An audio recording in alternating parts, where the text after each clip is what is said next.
Hello, I'm Michael Dorsch, principal of Manhattan High School. I want to welcome everyone to the 2021 school year and to Manhattan High School. We are excited to have school start again. We're excited for Wednesday and Thursday, but that doesn't come without a little bit of angst, along with that excitement. This video is going to cover a lot of the things that I sent out in the email last week, and it's also going to take the place for the open house and the back to school event that we had in years past. We will follow this up with many emails and updates to our website, our handbooks that we have, but I wanted to send this out before the first days of school to go over some of the protocols and some of the areas around our building that I want to show you, and actually for both campuses, for both East and West. I do recognize that this upcoming school year is full of angst, but it's also full of excitement. And we at Manhattan High School have always had high expectations for ourselves on how we educate our kids, and we have high expectations for our kids. I think that's where a lot of the anxiety lies right now, is that we have such high expectations and we know that we are not going to be perfect this year. Now, we're not perfect any year, but especially this upcoming year. But if we do anything like we've done in the years past, as Manhattan High School, we're going to live up to that challenge. And we're probably going to learn a lot of things along the way that hopefully in the years to come, we'll be able to educate our kids better. So follow along with me throughout this video. I'll be moving around both buildings, both outside of both buildings, and showing you some areas and some things and talking about things that we need to discuss before we have the first day of school. We're putting the final touches on the student schedules. If by the time you watch this video they are not released yet, they're going to be released very soon. Those schedules were extremely difficult to create. We actually, by taking the 400 and a little over 400 students that have chosen to do learning remotely this year, and then subtracting that from our typical brick and mortar on-site students, we had a master schedule that had 1,500 for our on-site students and 400 for our remote students. And we blended teachers that are teaching in both schedules, and we're trying to do that and instill balance and give as much opportunity as we can to remote students and also to on-site students. So we do appreciate your patience during that time that it took to create that master schedule. And really, if you next time you see one of our counselors, they did a wonderful job. They were asked to do something that was extremely difficult within any year, creating the master schedule, but also doing it in such a short amount of time. So we really do appreciate our counselors, and also Mr. Jimenez, who is the assistant principal who oversees the creation of master schedule. On the first day of school, when you arrive, we will have school maps within each grade level office. We'll have them in the hands of assistant principals and people helping out as people pull up to both East and West Campus. So just look for a friendly face when you arrive, and we will have a map ready for you and any questions that you have on your schedule. All freshmen need to report to East Campus, and all 10th through 12th graders need to report to the West Campus. We are going to begin the day in our advisory class to do orientation, and our orientation team has been working hard, which includes some of our student council officers. They've created a student-centered, student-created portion of the orientation for the beginning of the school year. And then also we're going to be handing out iPads to our students during that first day for our on-site students. And so we want you to first show up to school. We're going to go over the locations where to go once you get into the school. And then once the bell rings at 7:40, go directly to your advisory class. I'm going to discuss the first day of school for our on-site students first. And then I'll cover what that first day of school will be like for our remote students. For our on-site students on Wednesday, August 26th, we only want our A group students to show up to school that day. They will go to the orientation and then 4, 5, 6, and 7th hours to complete the day. School starts at 7:40 and we get out at 3:05, and we will serve lunch that day. Remember, freshmen show up to East Campus first hour for orientation, and 10th through 12th grade students show up to West Campus. We roll in shuttle buses both days, so if you have a class at either East or West, we will shuttle you down, and we have that transportation arranged for our students. For the B block students, it's the same thing. We start the day at the campuses for freshmen or at West Campus for 10th through 12th, and we will run orientation and then 4th, 5th, 6th, and 7th and get out of school at 3:05. For our remote students, on both those days, you will be in session and you will be in contact with your remote teachers for the orientation in hours 4, 5, 6, and 7. I want to talk a little bit about the orientation for our on-site students that occurs on the 26th and 27th. A portion of that orientation for our 9th through 12th grade on-site students is going to be designated time to get iPads out to our students that are on site. I do want to give a word of caution. Those iPads are going to come without the cases and keyboards that we intend to have on there as soon as they arrive from being shipped. Those were ordered a long time ago, and unfortunately I think a lot of other educational organizations also ordered them. So we've been waiting patiently for them, but really appreciate the decision that was made to go forward with deploying the iPads to our on-site students. But we want to make sure we're taking care of them before they get cases on them. If something happens and one of those iPads were to break, it's going to take over a week, and we don't have a loaner that will be able to go out to the students if one of the iPads were to break. We are we would be focused on getting that fixed as fast as possible, but it doesn't look like it would be sooner than a week, and we want our students to have those iPads from day one and utilize them.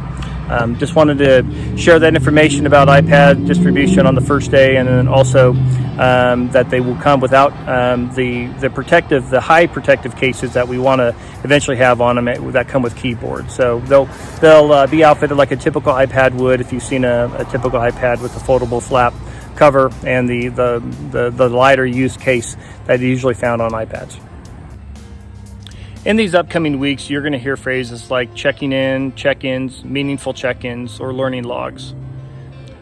These are things that the state of Kansas requires us to do, and they're good.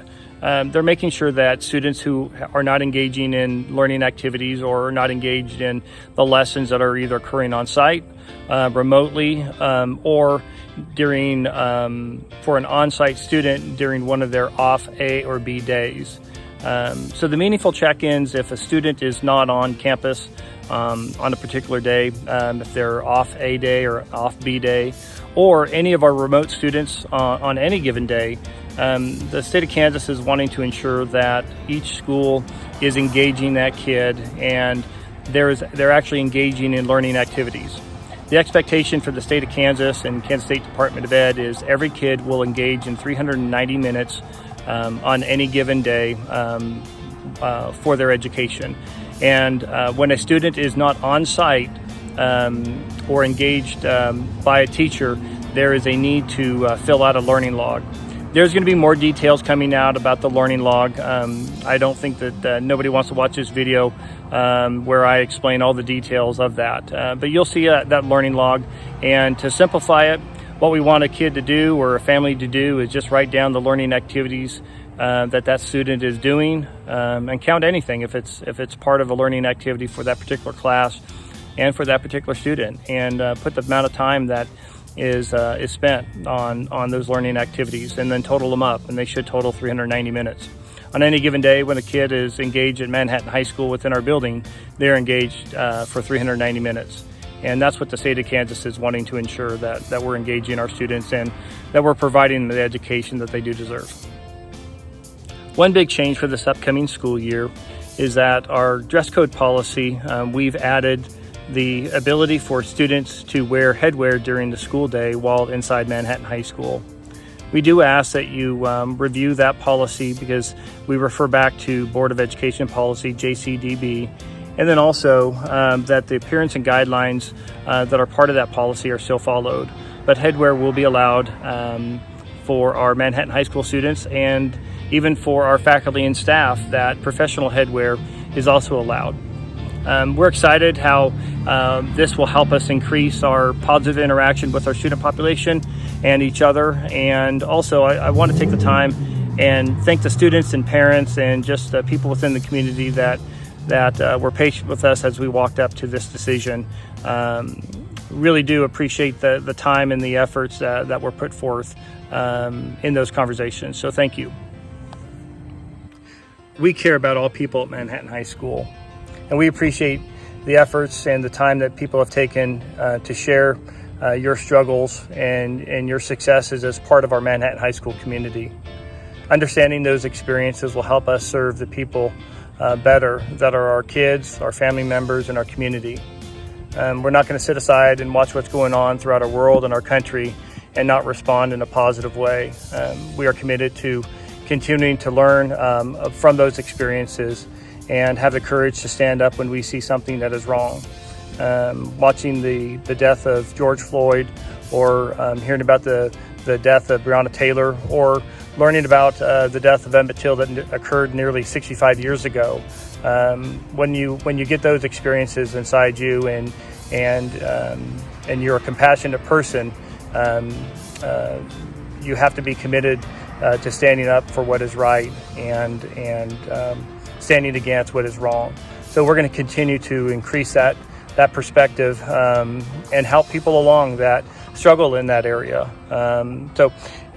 Which leads me to the next thing that we added to our student handbook, and that's the area for complaints. If you're aware of something, if you need the courage, if you need somebody to stand with you as you're standing up for something that you see as wrong, we encourage you to seek somebody out within the building. Talk to a counselor, talk to one of your teachers, talk to a grade level principal, talk to me. And we will help you along the way to report something. The only way Manhattan High School is going to get better is if we are aware of what's going on inside of our building. And we owe it to everybody to make Manhattan High School the best place for every single kid in our building.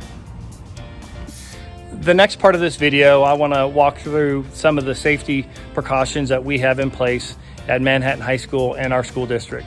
I do believe that if we mask every day, consistently mask while we're in and around the school building, when we sanitize our hands, when we enter the building, enter every room, exit every room, socially distance, and work our way around the building to limit the interaction, the close physical interaction amongst all people in our building, we can keep COVID-19 from putting an end to or putting a stop to our on-site education. I do believe that we can do this within our building, within our district, and show our community that this is possible to do. So I'm going to mask up, and I'll walk through the entrance of our building, and then I'll take you through our lunchroom and show you how we socially or distance our chairs in preparation for lunch and breakfast.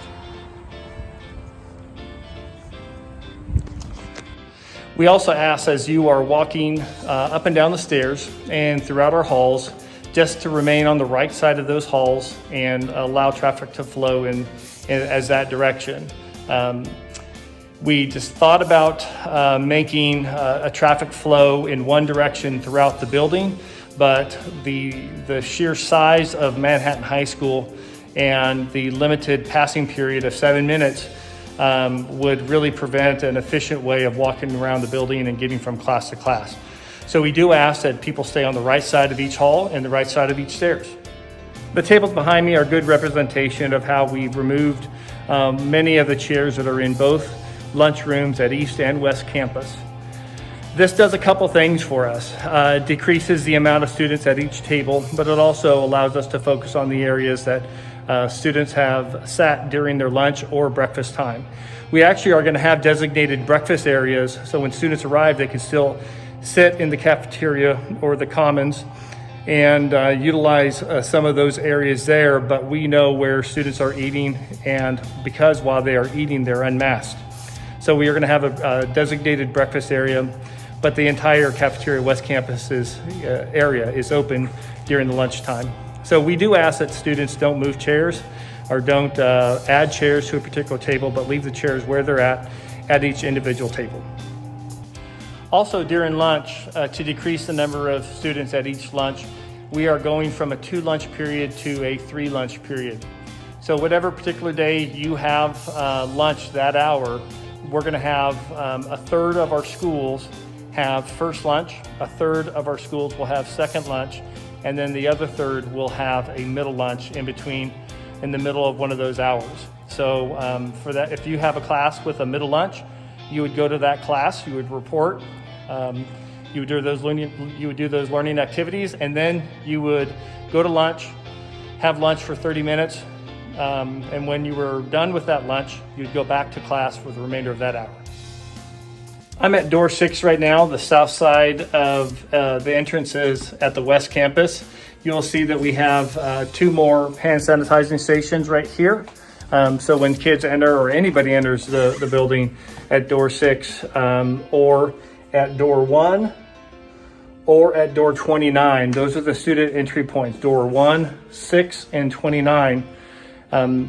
Any of those entrance points are going to have hand sanitizing stations. There's a few more stations that we'll have set up that teachers can enter, but these are the ones that students can enter. Same thing as last year. And we just ask as you enter in these doors at the very beginning of the day that you sanitize. I'm going to go ahead and show you something outside. As you can see, our doors are marked right here, door 6.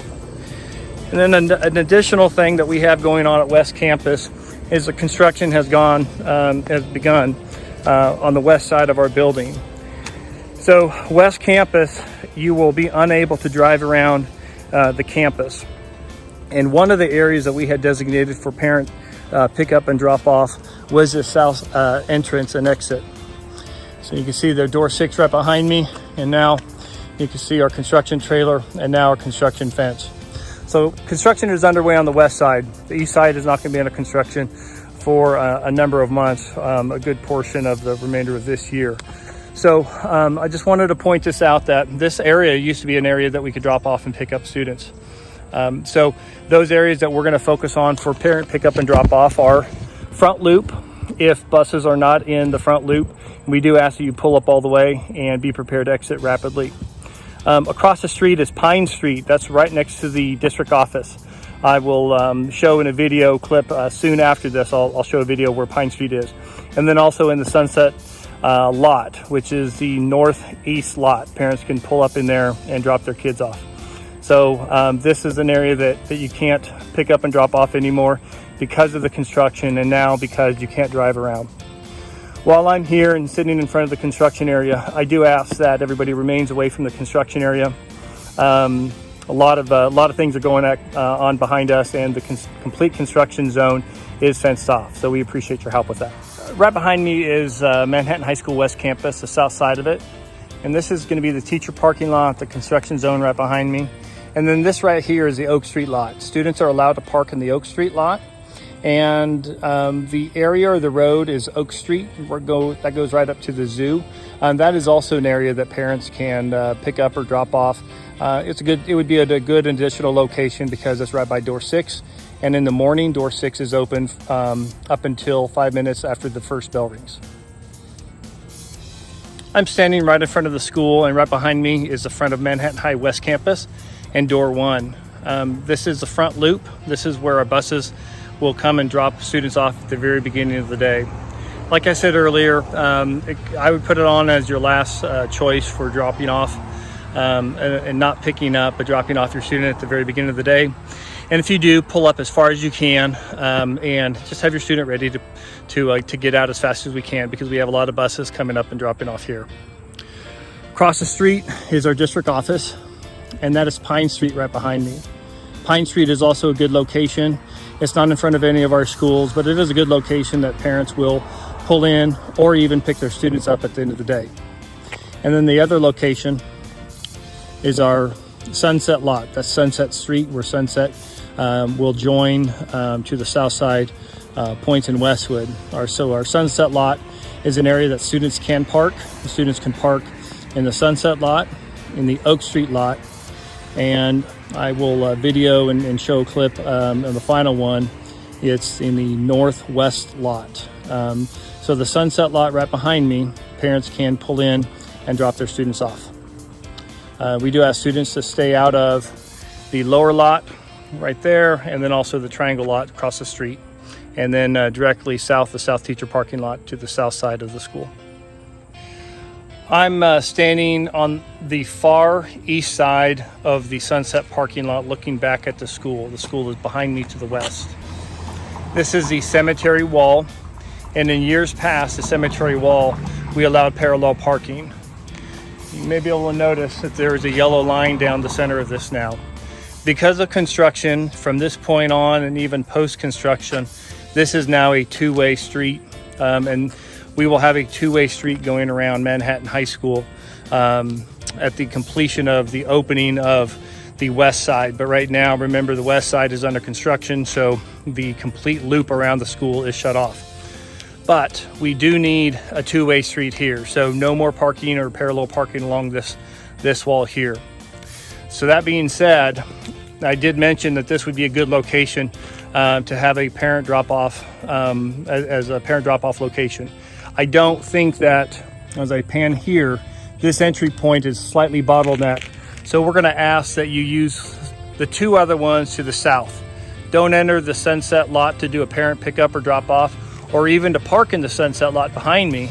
Use those two entrances to the south and save this entrance and exit point for the construction traffic and also the traffic for the student parking lot for the northwest parking lot. And I'm going to go ahead and show a video of that location right now. I'm up on the northwest side of our building. The Auto Tech Lab is right behind me, and as you can see over my shoulder, the lane that we can no longer parallel park against the cemetery wall, right above my right shoulder. On the pan over here, you can see the construction fence and how the back west side of the school is shut off now with construction. They're beginning to move dirt, and right here is the northwest lot. This northwest lot is also another student lot, so we can have students park here. So that's one reason why we need a two-way street to allow students access to and from this northwest lot. This northwest lot, the students, before school starts, will be able to walk over, and they're gonna actually enter and access the building through door 29. So door 29 remains the same door to access West Campus in the morning, but once 7:40 hits, door 29 will lock. I'll show that right here. So there's door 29. So students can park in the northwest lot and then access the building through door 29. I'm standing in front of East Campus door 1. When you are dropping your student off, or when your student arrives on the bus and they are dropped off on 9th Street, this is the door that they're going to enter. If you were to happen to need to come into the building at East Campus throughout the day, this is the door that you would go in, buzz in, and check in at. Right up the stairs is the main office and at East Campus, and that's where you would go. Also, the street that's behind me is 9th Street. It's been under construction for the past few months, and it is now open. You may see some cones right out here in front, but you can maneuver through those cones, and this is a drop-off location. Buses do drop students off, and they do pick up students at this location. But if you come and the buses are not here, please do pull up. Have your student ready to get out as fast as they can. And you can drop off on 9th Street as long as there are no buses stacked up here, or you pull up as far as you can and your student exits the vehicle as fast as they can. I'm going to go through a couple of the other locations that students can enter the building at the beginning of the day, or you can drop students off throughout the morning. So this is the Points entrance. This is the north side, door 19. There is some cones out here right now, but when those cones get picked up, this is an area that buses do drop students off at. But as parents, this is also a good location that you could drop your kid off. You can exit out here right on Points, drop them off, and then they can enter through door 19 on the front of East Campus on Points Avenue. This is the front of Points, door 19, where a kid can enter the building at the very end of the beginning of the day. And then also this is one of the bus pickup areas at the end of the day. I'm standing outside of door 18. This is the third of 4 doors that I'm showing you that are open at the very beginning of the day. This is right off of 10th Street. This is also another location that can be a good drop off for parents dropping their students off at East Campus at the very beginning of the day. So right behind me is 10th Street. And again, pull up if there's buses here. Just have your student ready to get out fast as they can, and they can enter door 18. The fourth door that will be open for East Campus students as they enter Manhattan High East Campus is door 4. This is on the south side of the main building, and you can see we've got this courtyard here right outside the cafeteria, and this is door 4. This will be open at the very beginning of the day, but locked soon after school gets out. Since I'm in this location, I'll also point out something as I pan around. So the East Campus is surrounded by numerous streets. Any of these streets that are close or adjacent to the building are good parent drop-off locations or even pickup locations. So around the field, there's any of these perimeter streets, your student can be dropped off or be picked up, and they can enter through one of the doors of 1, 4, 18, or 19 that are open between 7:15 at the first part of the day and will close soon after school starts. If your student arrives after school starts, have them go to door 1 and buzz in. That's the location that they can easily access the main office and sign in. An additional thing that we want to share for East and West Campus students. When students do arrive inside the building, at East Campus, they should go directly to the cafeteria or go to Marsh Auditorium. Many students that are coming to East Campus for the first time may not know where those locations are, and will soon learn after they have orientation. All that they need to do is just get inside the building, and there will be staff here that will be able to help direct them. And then after a couple days, after a couple weeks, they will know exactly the procedures and protocols, and they'll know exactly where to go. So when they come in on either Wednesday or Thursday, depending upon what group they are, just have them go to either the cafeteria, that can easily be accessed through door 4, or go to Marsh Auditorium, and a faculty or staff member will be able to help them to those locations. For West Campus students, those students can enter in the main door 1, or the south door, or the north door. They can either go to the commons, the cafeteria non-eating area if they're not eating, or the courtyards. Those are the areas that we want our students to go as they wait for 7:40 and school to start. I discussed earlier some of the protocols for inside the building, like sanitizing your hands when you walk in the building, when you walk in and out of every class. Also staying on the right side of every hall and stairwell, making sure we're masked up all the time and keeping our distance. There's a few other things that we want to make sure that we're doing to ensure the safety as best we can throughout the school day while we're inside the building. We're not going to eat inside the classes. So if you have food, food is going to be for either the breakfast time in a designated breakfast eating area or during lunchtime. But in the class, the expectation for all people during class time is not to eat. Water, if you take your mask off briefly and drinking a liquid, as long as the liquid doesn't become something that is going to make the situation worse on being able to stay safe and healthy.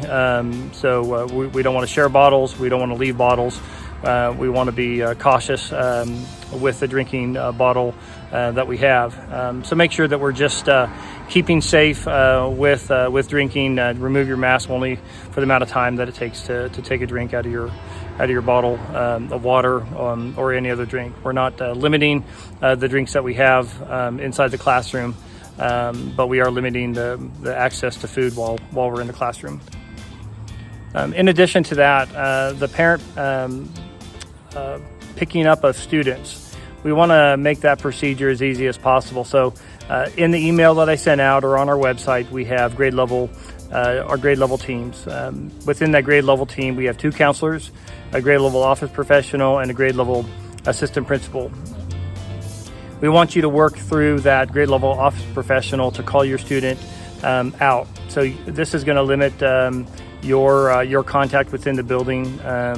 We can't wait for the day that we can have our people back in the building as much as we've done in the past. But right now, we want to keep you safe and keep everyone safe and just limit that contact. So feel free to communicate clearly with our grade level office professionals. Call your kid in. We will get your kid, have them check out. We'll remind them, don't forget to check back in to the grade level offices, and then we'll send them out to you. And then that way you don't have to come into our building at all. Just use a phone number that's been on either online on our website or on the email that I sent out at the end of last week.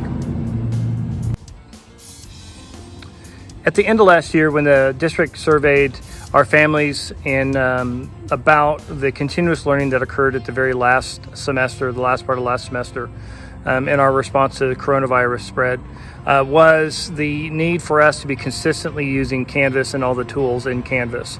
We've been doing a lot of training, a lot of professional development, a lot of help, and setting up our classes to be on Canvas. Canvas is something that MATC uses, K-State uses, a lot of local area colleges, colleges throughout our state, but also our neighboring states use Canvas. So this is just a skill not only for our students, but also for our classes. And once you get a Canvas a class set up, it's easier to share those resources and how that class is set up. A lot of appreciation to our teachers that have gone way out of their comfort zone in a very short amount of time to get their classes on Canvas and get them up and running. A lot of things are going to be sent out through Canvas, a lot of things shared through Canvas, grades, but the assignments, the communication is going to come from Canvas and have it be done consistently. There's going to be one area I want you to focus in on as a parent and student, and I'm going to talk about pacing guides. Pacing guides are going to have a year's worth of objectives ready and defined for each individual class. But along with that objective for the week is going to be a series of learning resources or learning activities that the student is going to be engaging in that's led by the teacher. So those pacing guides are going to be done 2 weeks out. There's no expectation that they're done for the whole year or the whole semester, just for the next 2 weeks. So parents, if you ever asked your student, what did you learn today or what did you do today? And the answer is nothing. Or students, if you've ever used that term when your parents have asked you, what did you do today? And you gave them the answer of nothing. We would encourage parents or students to refer back to the pacing guides, because that really is a series of learning activities that are going to occur during that week. Depending upon the class and depending upon how that class is set up with that individual teacher, it could be paced differently if you're an A or B student. There's going to be some classes that will remain on that same pace. But the one thing that we do know for that pacing guide, the list of activities that are listed for that week should be done for that week. So if you want to know what your kid's doing in the class and in Canvas, just look on the pacing guide, and that will be linked to Canvas, and that'll give you the list of activities. We really do think that this is going to be a great resource for not only our parents but our students, so that they understand what's being asked of them for that individual week or 2 weeks at a time. This is something that we've seen Manhattan Virtual Academy use and be very successful with it. So we're excited to be able to do this in such a short amount of time. And again, huge thank you to all the teachers that have gone and have done months worth of work in a very short amount of time. So thank you. We have a few things left about school safety as we wrap up this video. We're going to have a couple masks from USD 383 that we've purchased for all of our faculty and staff, and then also for students. Also want to thank the Booster Club. Booster Club has ordered and had created some Manhattan High School specific face masks. We really do appreciate the Booster Club and all that they do. They do so many things that goes unnoticed, and we're not going to let this one go unnoticed. Thank you for doing this for our student population. They are a great looking mask and we appreciate it. We're going to hand out those masks on the first day of school, probably in that first advisory period while we're doing orientation. Make sure you show up to the first day with a mask though, and clean those masks every day. Hopefully with the 2 that's going to come from the school, the masks are going to come from the Booster Club, and the ones that you have, you could wash those masks every day and keep safe. Another thing on school safety, showing up. Our first bus is going to arrive here probably around 7:20, so our buildings are not going to open up until 7:15. And those doors are going to close very quickly, and you'll have to buzz in at each building and those specific doors that you can buzz in at.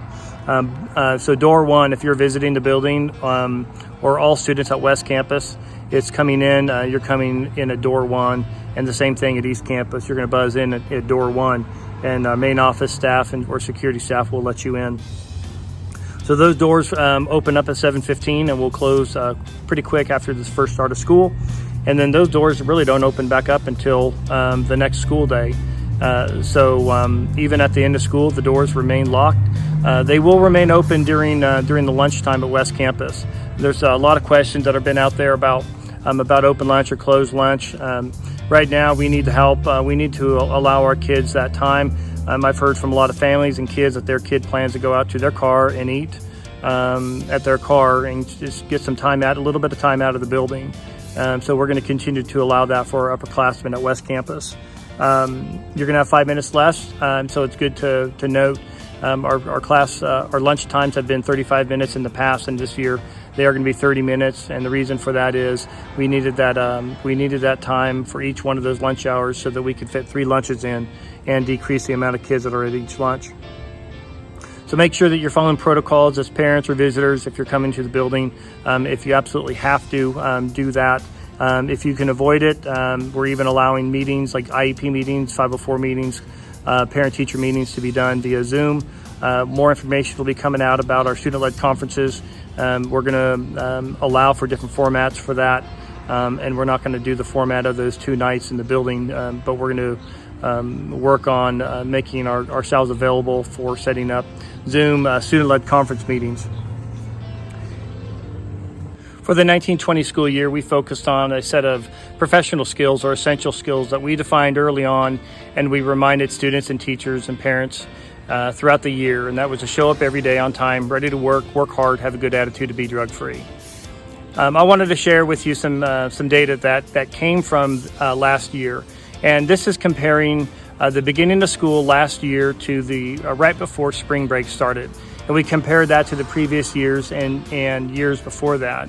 And what we found is we found a 40% decrease in the amount of tardies and an increase in the amount of student contact minutes within each class. We also showed a decrease in unexcused absences. I really want to share my appreciation to the students that heard that and probably weren't too excited and probably still aren't too excited about that.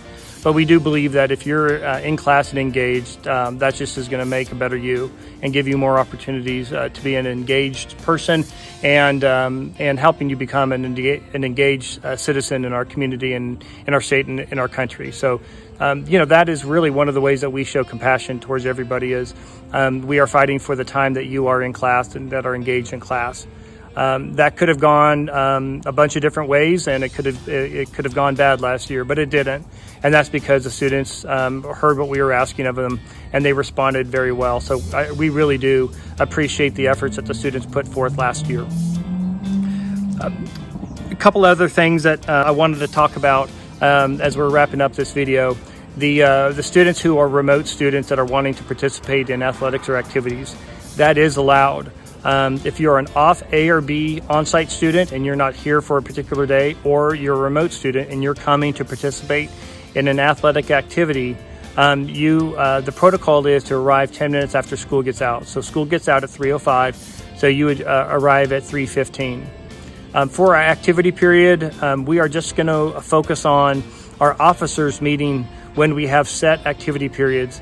And if an officer is not here, we will focus on having that officer take part in the meetings via Zoom.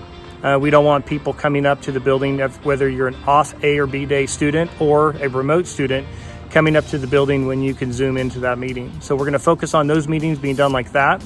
And then after school, if we want to have a club or an organization meet after school, we're going to ask that activity sponsor or that club sponsor to work with Mr. Myers, our new activities director, and define an area that can handle that group in a safe way. And we'll allow for social distancing, masking required, all the safety procedures and protocols. But we would allow those students to participate after school. During the school day, we'll just focus on either in-person meetings of the officers or a combination of in-person and Zoom-in meetings for the students who are not here that day. If you have any questions on athletics, a lot of information is on our website under athletics, and we have COVID-specific plans for each individual sport. And then also Mr. March, our athletic director, he's been working diligently to throughout the whole summer to manage a set of almost unmanageable objectives and plans. And he's done a great job. Our coaches have done a great job. Nothing that we have done has been perfect. I don't think that there is a perfect situation out there right now, but we have tried and we have proven that when you diligently stay after things, and if you're sick, you stay home, and you mask when you're at school, you socially distance, you sanitize when you're coming in and out of the building and in and out of classrooms, we can stay on site. And I'm going to fight for that. And I know we have a whole school that has been preparing for an on-site educational experience. And just know when you're coming to school, you're sending your kid to school, and if your kid is sick, stay home.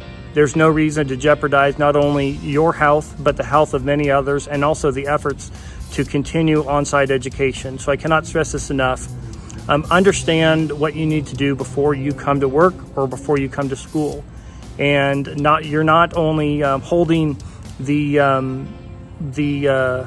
educational experience for yourself in your hands, but it's also for 1,900 other people, 250 adults who work here.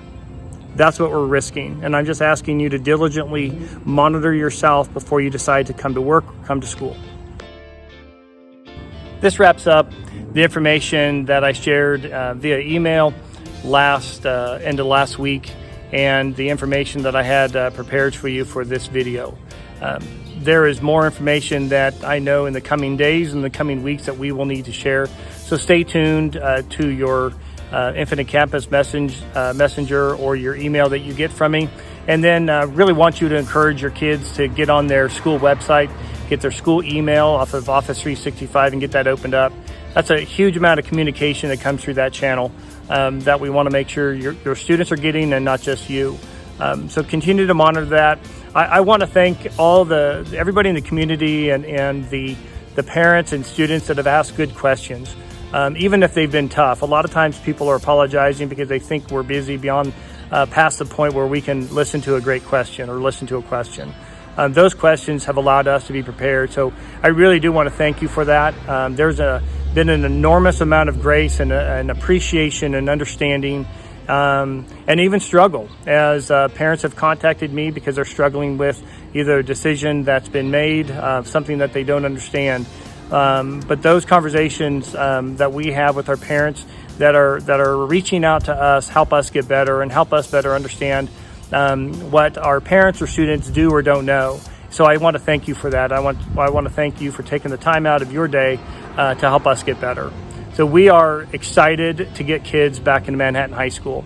It's been way too long since kids have been walking through those doors, excited to be in that school. We want to be a great school. We want to be a great school for every single kid that comes through there. And I know we have areas that we're going to get better. But one thing we're going to do, we're going to care for every single kid that comes through those doors. We're going to care for every single kid that logged into a Zoom class meeting. If you have a question, if you need something, if you don't understand something, please reach out to your teachers, reach out to your counselors, your grade level principal, reach out to me.